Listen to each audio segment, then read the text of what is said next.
冷氣機漏水問題，專人深層清洗，徹底根治漏水煩惱。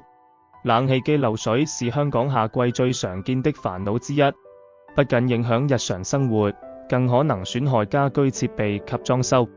冼冷氣通提供專人深層清洗服務，徹底根治各種冷氣漏水問題，讓你的冷氣重拾清爽乾淨。冼冷氣通亦提供其他專業冷氣服務，例如冷氣保養、檢查及安裝等。冷氣機漏水的常見原因分析：排水管堵塞或扭曲，導致水流不暢；冷氣爐網積塵過多，造成結冰的水；冷媒不足或漏，引致內部結冰的水。冼冷氣通亦提供其他專業冷氣服務，例如冷氣保養、檢查及安裝等。為什麼冷氣漏水需要專業深層清洗？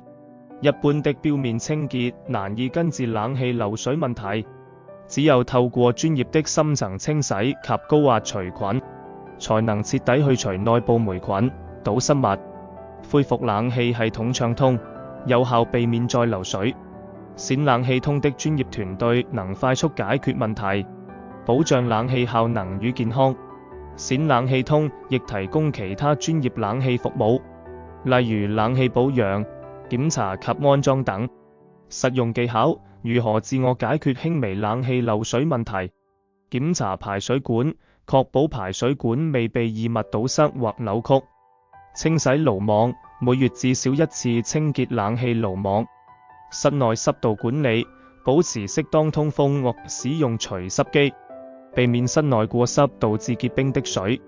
冼冷氣通亦提供其他專業冷氣服務，例如冷氣保養、檢查及安裝等。冷氣機漏水常見問題 FAQ： 冷氣漏水會造成什麼影響？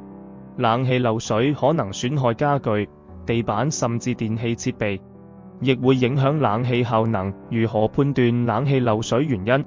通常可從排水管堵塞、爐網積塵或內部結冰着手檢查。冷氣漏水是否表示冷氣壞了？未必，多數情況透過專業清潔與保養即可解決。